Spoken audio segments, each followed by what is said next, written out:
So, for what is an unprecedented third time, I'm delighted yet again to welcome Colin Kingsmill to the podcast because this is something a little bit special. We've talked about fear and overcoming it. I think we talked in the previous episode about the psychological impact of AI from memory. But this time we're going to go way, way deeper. We're going to talk about a host of things like finding your greatest potential, which I know is really right up Colin's street, because this is a thing that he does a lot of work with his clients around this whole concept of potential. But we were talking just before the podcast, weren't we, Colin, about this whole idea of commerciality when you're an artist, when you're a creative, and is it the right thing to do? Is it not the right thing to do? So I think we'll kind of begin there. But welcome back, Colin. Yeah. It's an It's so good to be pleasure here. see you again. Thank you so much. It's always good to see you. I think we've started a thing. It's seasonal, isn't it? Every we have an edition every season. Winter, spring. Now It we're in does the seem summer like one. that. So we're building something here, Colin. We definitely are. We're not quite sure what we're building, but we seem to be able to build things together with this, and it just seems to roll. So we're just going to carry on from where we left off, I guess, aren't we? It's interesting. I love the idea of not knowing where you're going. Because so often in today's society, you're supposed to have this long roadmap and know where you're going and have the destination and struggle to get towards it. But that's not what you asked me before. We were talking about commerciality, weren't we? This idea of can I make it? Will I make it? And I think a lot of people are waking up to the idea that you can make it, to shedding the old concepts around success and money and achievement and tying your sense of self-worth to that commerciality, to being able to sell. Because we're speaking about artists, right? And how it can be such a tough place, such a tough place to be in. Because I was telling you earlier that I was trying to convince somebody, my father, who's been an artist for 60 years, I was trying to convince him all along, like you got to be more commercial, you got to, more mass audience, wider audience, go, and make, thin plates for restaurants and sell mass and all this stuff. Of course, he never did it, right? But, he's one of the most joyous, happy people I know. And, surrounded by nature and gardens and 300 rose varieties, and it always wasn't like that. He worked very hard for a very, very long time, and but would it been different? I wonder would it have been different if he had followed my sort of young MBA asshole advice to go commercial and sell plates to hotels around the world or something like that, whatever I was thinking back then. I can't even remember. It's a constant tussle. I think anybody who is creative, or maybe they're listening to this and they think, I've got this side hustle which I absolutely love, I'm not sure whether or not I do it for the love of it or whether it's a commercial thing. And we were just talking a little earlier about the kind of predicament, I guess, that my wife Sonia is currently in. We've just come back from a 3-day show, big show here in the UK. She's a ceramicist. She's just recently a year or so ago finished her master's in fine art ceramics. And of course the precedent that is set there is that you make for the love of making, you make for the art, you don't make to sell. And there is this kind of school of thought that says you can't do one or other. You have to make that choice. You have to commit to one side of the equation to the complete exclusion of the other. Whereas some people say, no, actually you can do the fine art, so you can do it for the love, you can do it for the creativity and the beauty and the majesty of it all, but you can actually make a little buck here or there out of it as well. And it's a really interesting one because she's very much tussling with this thing, and it's kind of on the one hand, you sort of spend, these conversations at shows like this, and you get a lot of feedback that says, oh, your work is beautiful, and, you could do this and you could do that. So it's very much about the work. And then at the same time, you think, well, look, there's a stand cost here. We've had to spend money on being away. There's our own time. So there's a lot of time in terms of the setup and the takedowns. We're talking probably 5 days collective time between the two of us, because I'm there to help her out. So that's kind of 10 days commitment. And so there is almost this kind of an obligation to have this commerciality there, to just kind of pay the way. And yet the argument could be, well, that also then impacts on the freedom of being a creative. And that almost can then spoil that. I don't know what you think, Colin, because, you talk a lot about potential, don't you? And is that kind of restricting potential by just thinking about the numbers and, the dollars that go in association with being commercial? I think we have to take kind of 2 steps back and almost look at what is the motivation for that commerciality, right?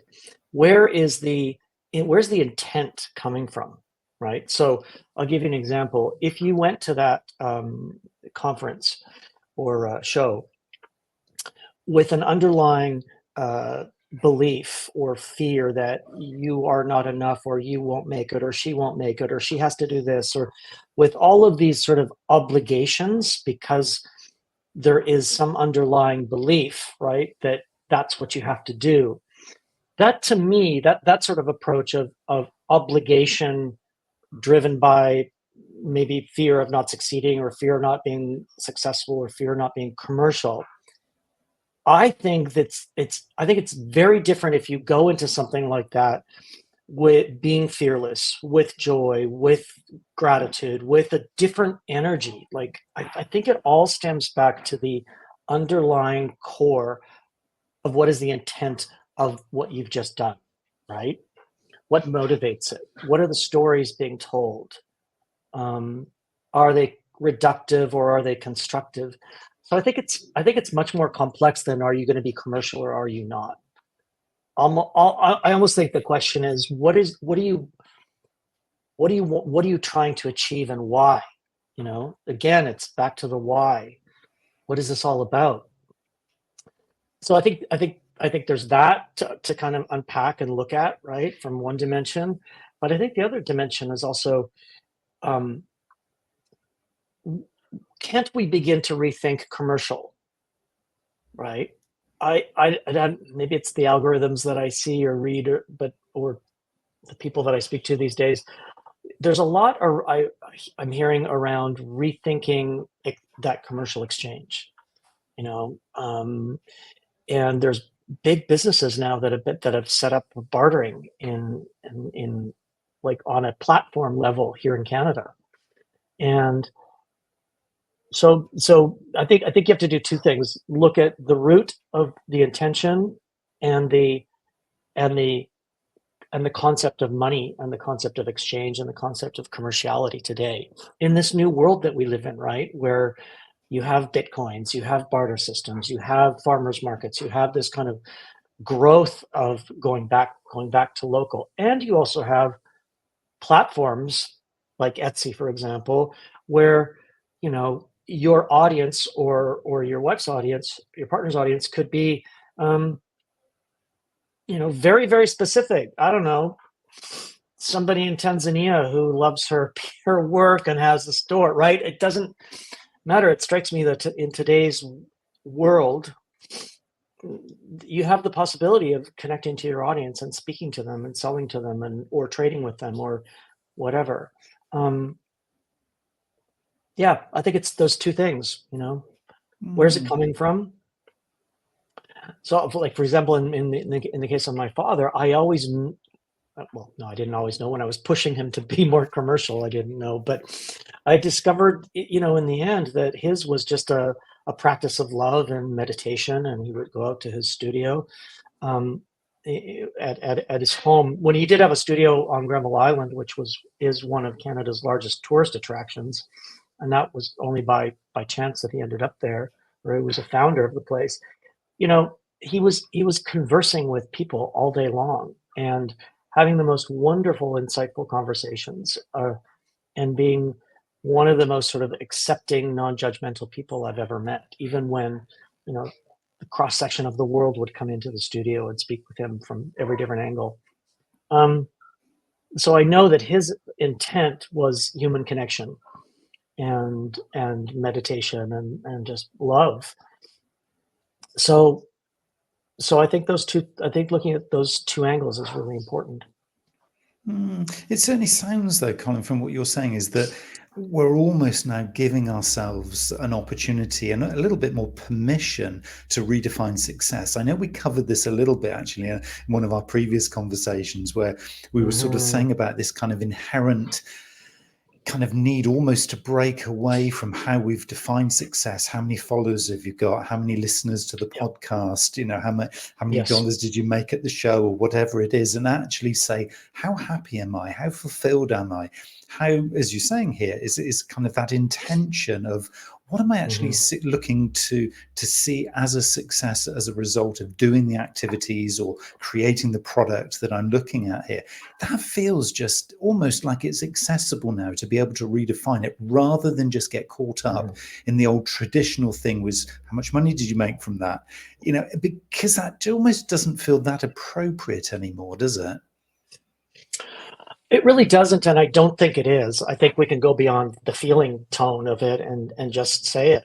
Like I think we can say the quiet part out loud. We are at the end of an era, right? And people are already talking about a post-capitalist society.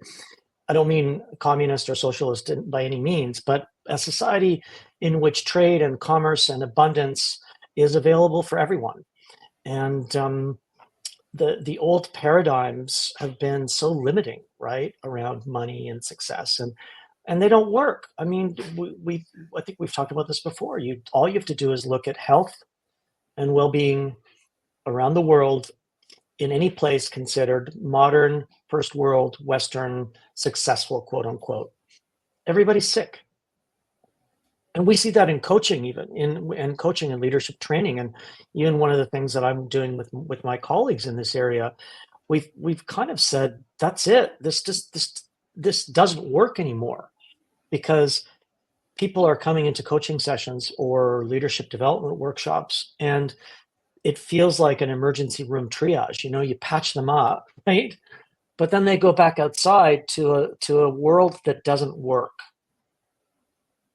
on those old models. So yeah, I think it's time. I think it's time for us to stand up, speak up, and you know, again, power to the people, not in a old school Bolshevik way, but you know, power to people like you or myself who are podcasting and speaking, or on X, or publishing, or self-publishing on Substack, et cetera, et cetera. It's really a fascinating time to be alive. You know, I mean, if you look in one direction, it's pretty scary. But you look in the other direction, and that don't mean left or right, but let's say up or down, and my goodness, the opportunities for abundance are and human connection and restoration of some sort of sanity in the world seem there. Where, have you read the book The Fourth Turning, where the hypothesis is that every 80 years, and it's divided up into 20-year pieces. So there's 4 20-year pieces, and every 80 years there is a big break and a renaissance. And it feels like, and actually the author the other day was on a podcast saying, we are at the end of the fourth turning this time around. That's why it feels like everything is breaking, because something new has to happen. Oh my gosh, we've gone a long way. I went astray from commercialization of your wife's ceramics, but it feels appropriate, though, doesn't it? It does, doesn't it? It feels like it feels like everything's breaking if you just look there, right? But it also feels like everything is also, there's possibilities, you know, and opportunities for change and new ways of doing things. And I mean, that's what we're doing in our leadership development and coaching. We're starting a movement called Enough Already. And it's time. to so back to your question on commercialization, I think it really does beg the question, what's my intent? Where do I want to go with this? What is my journey as being a ceramicist, right? What is the end game? And what does success look like tomorrow when I get it? What does commercialization look like? Because everything's changed. Yeah, and with that Nothing change, is I the guess status quo. yeah, and I think with that change, it's an interesting one, isn't it? Because I think back in the day, back in the old days, if we call it that, way before this kind of 80-year 2012, you transition, mean? 2012, yeah, pre-pandemic, let's say, Yeah. not that long ago, but it was almost that you would have to have been like a hermit. You'd have to have surrounded yourself in this little bubble of protection to be able to survive doing it differently. So it's almost like I can't take my work, be it a new product, and this could be a tech product, it could be, a hobby that you have. It doesn't necessarily have to be, creative arts. It could be something that's a technical product or a concept or even a service, I guess. But back before the world that we're emerging into now, it feels that we would have had to have almost been very, very bold to kind of come out with it and actually say, it's okay, I'm redefining this, I'm doing it differently.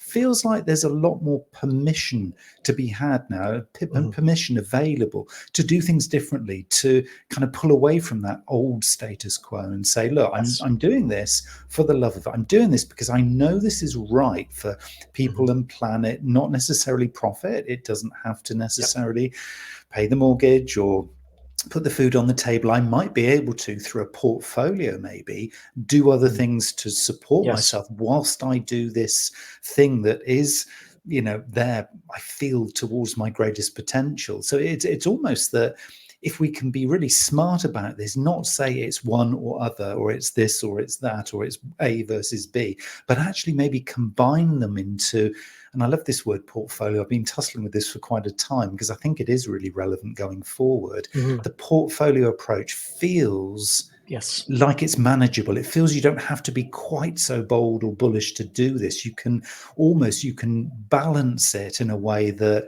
can really serve the end customer if you have an audience, or it can actually serve you as well at the same time. Is that kind of making sense in your world? Oh, it totally makes sense. I think we've entered the era of yes and. It totally makes sense. And this is one of the best things about social media, right? Of course, we know the damage that it does to children and youth, and hate and division and all that stuff, right? Set that aside. But what it also does, it allows you to express that individual opinion or idea or goal or dream. It allows you to find your community, allows you to find your tribe. It allows you to amplify it, to have conversations around it. And you see it. I mean, there are teenagers doing documentaries about cancer, right? On and launching them on Twitter, X, and getting a huge following. And that was not happening 15 years ago or 10 years ago, right?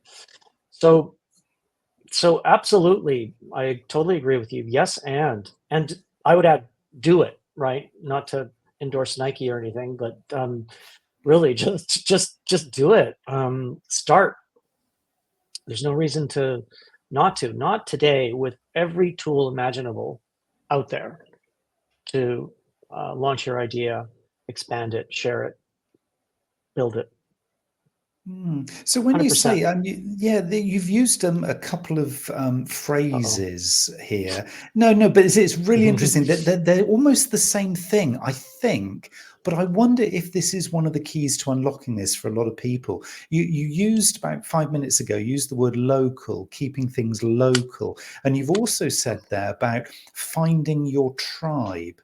Is that kind of one of the same thing? It feels like it could be. It feels like it's okay. Surround yourself with like-minded souls. Surround yourself with people who are going to get it. And it could be, I'm guessing, to the exclusion of those dissenters, those who are going to say, oh, you need to make money from this, or, oh, no, you could do it this way, or, oh, we've always done it like that. But actually be surrounding yourself with the fellow innovators or the people who just kind of get it. So they don't necessarily have to be like you, but they're part potentially of your tribe. Yes. Is that where that local thing is going, do you think?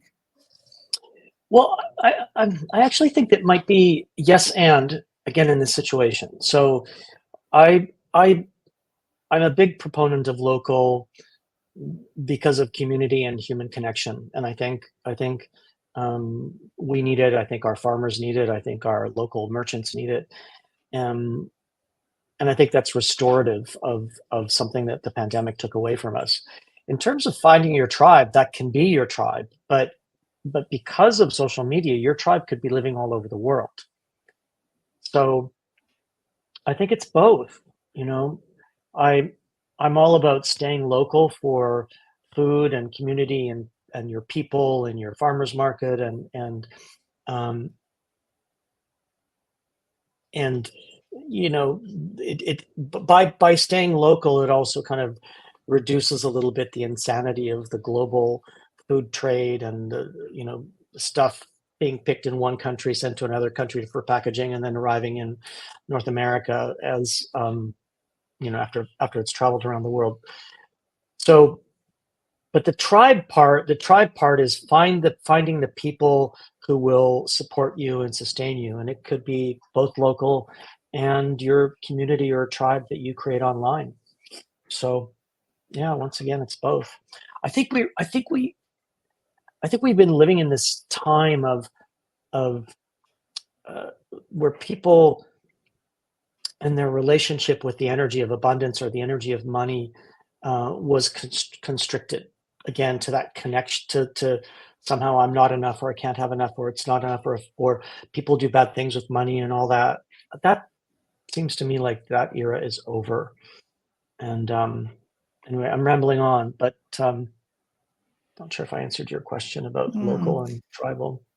Yeah, I think you did, because I think to me it just feels there's something really quite heartening. I think I don't know why I'm using that word. I probably do know why I'm using that word, because it's Ah, from I the bet you do. heart. But yeah, but there's Yes. something heartening about this, isn't there? Because it feels, it's not you're thinking it. It's not that you're over Mm, planning it or strategizing it. You're feeling like it's a good thing to do. It feels natural. So that right. whole idea, if you can find your tribe, and this could be the people who are going to buy your product or service, it could be the partners who you're going to collaborate with to make what you're doing even Mm, more powerful or hmm. even better or even more special. It could be True. that you're doing this for self-learning and self-development. I mean, I certainly see these conversations I have with you, Colin, as being, Mm, real kind of, I guess, eye openers and thought provokers for me personally. So I know they mm, bring huge amounts of value, because I get this feedback, from the listeners. right. But for me personally, this is again why I do it. I often hear people say, "Oh, so how are you making money from the podcast?" And it's like, no, you're missing the point. That's not what this is for. This is about Totally. just getting great voices and great ideas together, Mhm. and allowing me to share them. It's like, yeah, but you can make money from that. Well, yes, you could make money from it, but that, again, there's the distraction. It feels that you can almost sort of cannibalize the intent if you start then to think, right, okay, I've got this number of listeners now. I can do this, I can do that. It kind of Totally. feels like it's a little bit spoiled, and then it's not so heartening or heartfelt, is it? Because that doesn't feel quite right. To me, it sounds very limiting, right? If your intent to get up and do a podcast and have conversations with people is to put some money in your pocket, okay, that's fine. But uh, for me, money is always a byproduct of something, right? And not the destination. So so when making your podcast have the destination of making money seems very limiting and small, right? I guess that's the same thing, right?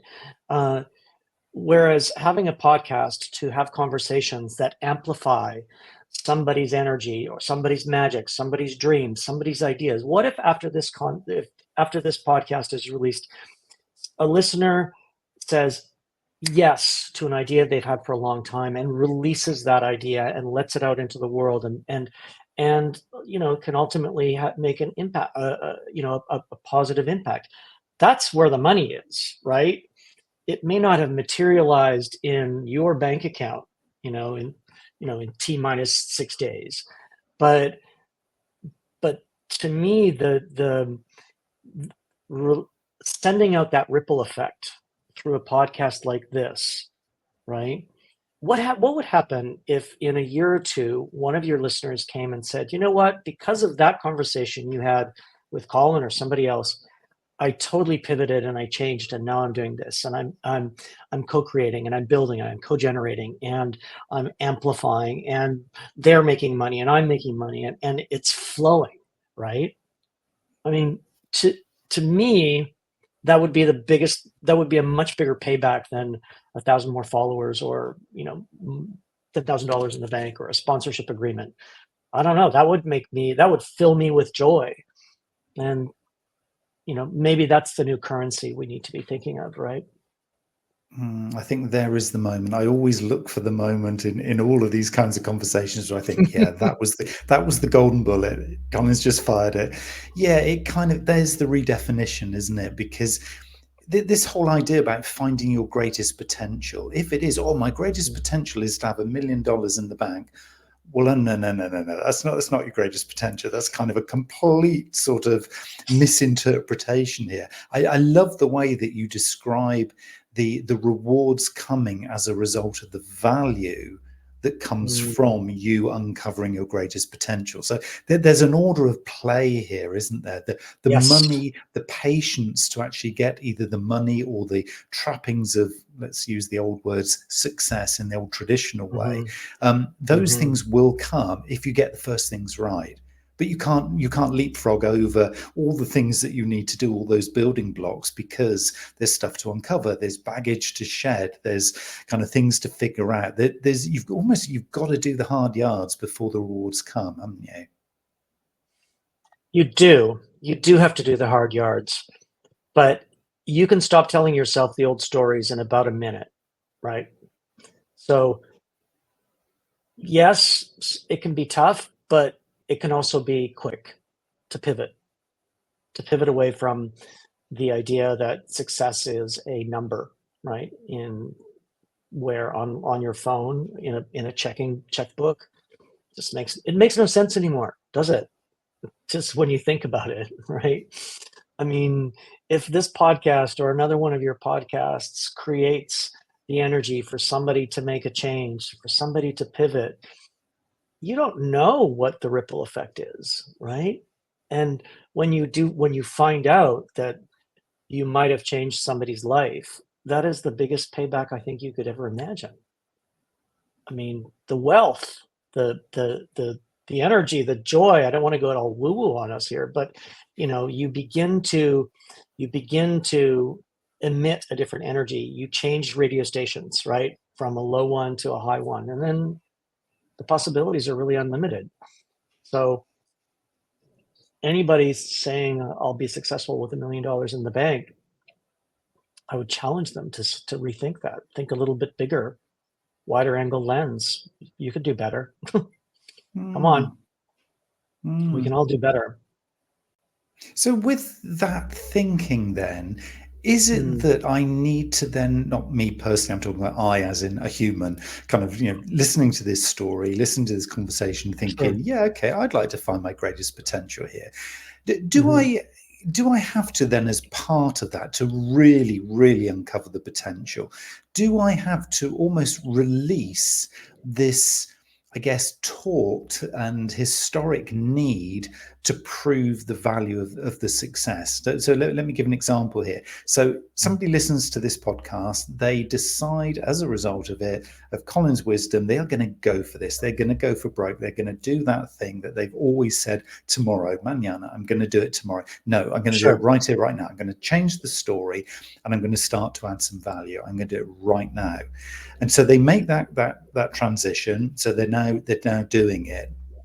Is it then that to get truly to where you want to be and actually realize this greatest potential, you have to release from being really tied to the outcome? Because the example I'd like to give here is that I probably won't know, and I think you probably won't know, Colin, either. In the conversations you have, those spin-off moments where somebody naturally never comes back and says, do you know, I have now led the most perfect life. I've met the perfect person to spend my life journey with. You know, I've got this incredibly happy lifestyle. I'm doing exactly what I knew I was born to do. I'm, you know, increasingly adding value to those around me and the wider world, etc., etc.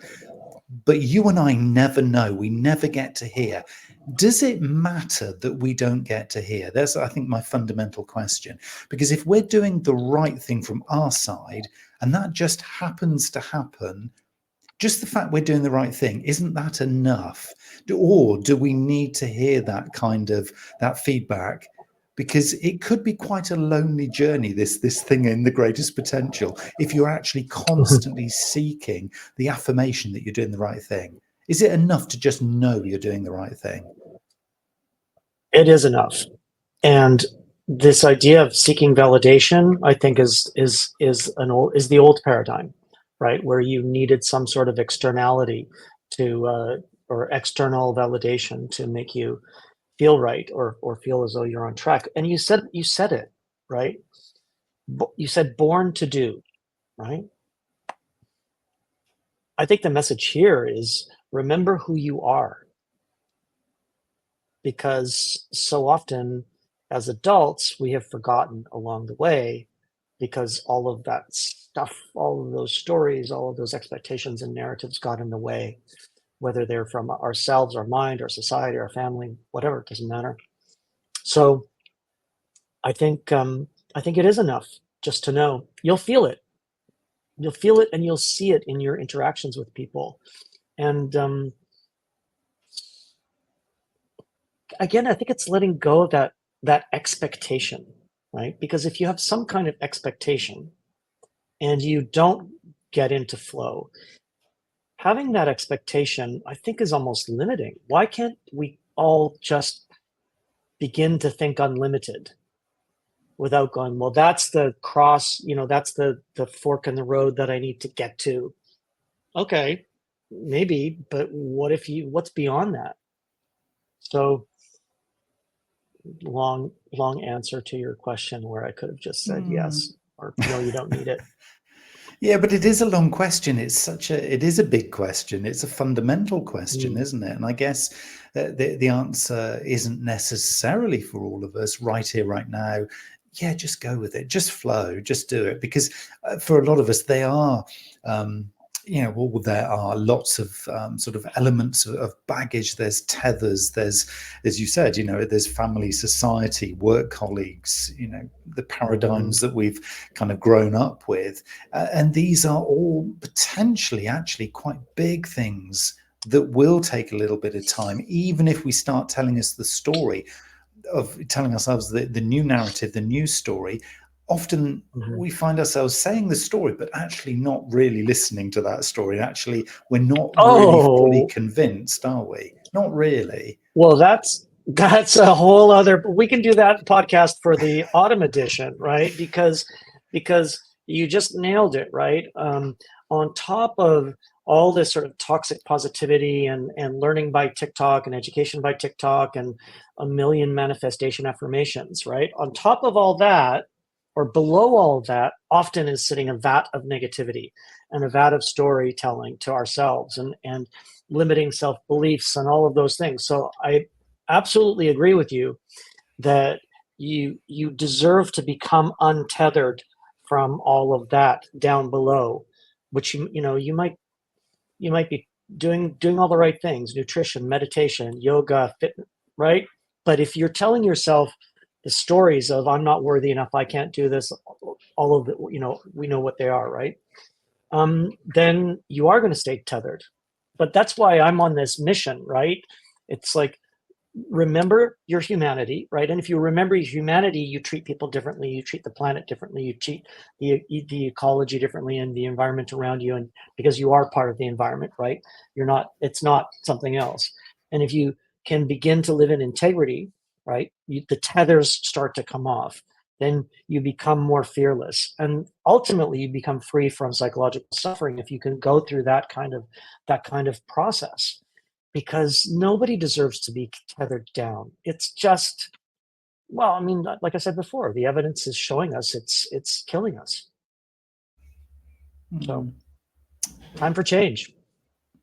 Yeah, it is. And But it people are feels waking up. timely now, doesn't it? It just feels like this is the moment. And I know we kind of came to this conclusion last time when we spoke, and it was the Yep. whole kind of, the AI moment, this perfect storm of technology and humanity kind of, coming together potentially for great things. Obviously, there's always the risk associated with it. But this feels Sure. even deeper than that. This feels even more fundamental, doesn't it? That if we were all, and I'm talking everybody, realizing our greatest potential, there would be no issues anywhere, would there? There really wouldn't. So if we can start and Yeah. actually take accountability and ownership ourselves, at least we are doing the right thing. Is that how that's best to Yeah. work? Start within yourself. Start within yourself, turn off the stories, have a different relationship with, the energy of abundance or money, and imagine the possibilities, really, if we did become untethered, you know. Um, we just created a little community group on Facebook here in my little town, um, called the Creative Collective, and it's all about looking at life through a different lens. And we're only a town of 1,000, right? So we're thinking about, how can we help our elders? How can we help the lonely? How can we help people that might be hot or cold on a hot day, or vice versa? Um, you know, it's the sharing, caring community without the requirement of reciprocity, right? And all of a sudden there's 100 people on there going, how can we help? How can we co-create? How can we co-generate? How can we come together as one? How can we, you know, um, overcome the issues in the community that maybe the town hall or the province or the provincial government or the federal government is looking at? Let's do it. We can do it. Power to the people. So um, it it is such an extraordinary time to live. And I guess my the last message to your audience is, it's time to live. You deserve it.